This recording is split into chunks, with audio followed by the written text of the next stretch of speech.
សូមជម្រាបសួរបងប្អូនប្រជាពលរដ្ឋខ្មែរនៅក្នុងស្រុកនិងក្រៅស្រុកជាពិសេសបងប្អូននៅក្នុង Facebook ទាំងអស់គ្នានាងខ្ញុំសូមចេញវីដេអូនេះដើម្បីបញ្ជាក់ទៅដល់បងប្អូនទាំងអស់គ្នាថានាងខ្ញុំមិនអាចទទួលយកបានទេនៅការរិះគន់ដោយគ្រាន់តែនាងខ្ញុំមានទំនាក់ទំនងស្នេហាស្រឡាញ់គ្នាជាបុគ្គលផ្ទាល់ជាមួយលោកអុកញ៉ាថោងសារ៉ាត់ក៏មានគេរិះគន់ប៉ះពាល់ដល់កិត្តិយសនាងខ្ញុំដែរខ្ញុំចង់បញ្ជាក់ថារឿងស្នេហាអ្នកណាក៏មានដែរហើយមកដល់ពេលនេះបងសារ៉ាត់ត្រូវបានគេមួបង្កាច់ទេបងប្អូនពីព្រោះនាងខ្ញុំធ្លាប់រស់នៅជាមួយគាត់អញ្ចឹងខ្ញុំដឹងច្បាស់ពីគាត់ជាងបងប្អូនមួយវិញទៀតស្រុកខ្មែរគឺអញ្ចឹងកាច់កុំគ្នាអារឿងមុខចំនួនគ្រាន់តែបងសារ៉ាត់គ្រួសារគាត់រកស៊ីលេចធ្លោជាងគេ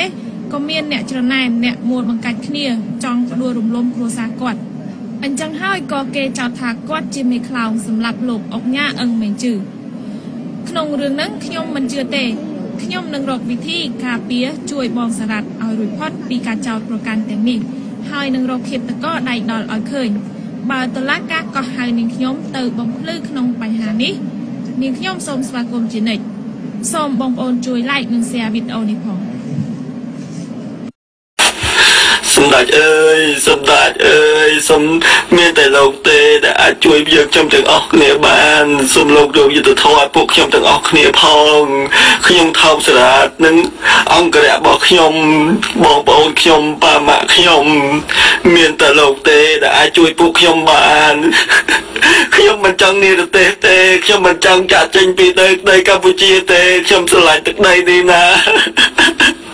សូមឲ្យខ្ញុំបានវិលត្រឡប់ទៅប្រទេសខ្ញុំវិញទៅទឹកដីអង្គរអើយខ្ញុំបានសារជាប់មួយអ្នកហើយខ្ញុំមិនចង់ចោលអ្នកទេហេតុអីបាត់គេមកបង្កាច់គ្រួសារខ្ញុំមកបង្កាច់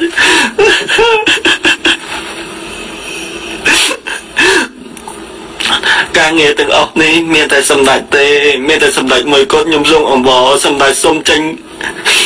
ក្តីមេត្តាទៅសូមទូពិនិត្យឡើងវិញស៊ើបអង្កេតឡើងវិញគ្រប់ការងារ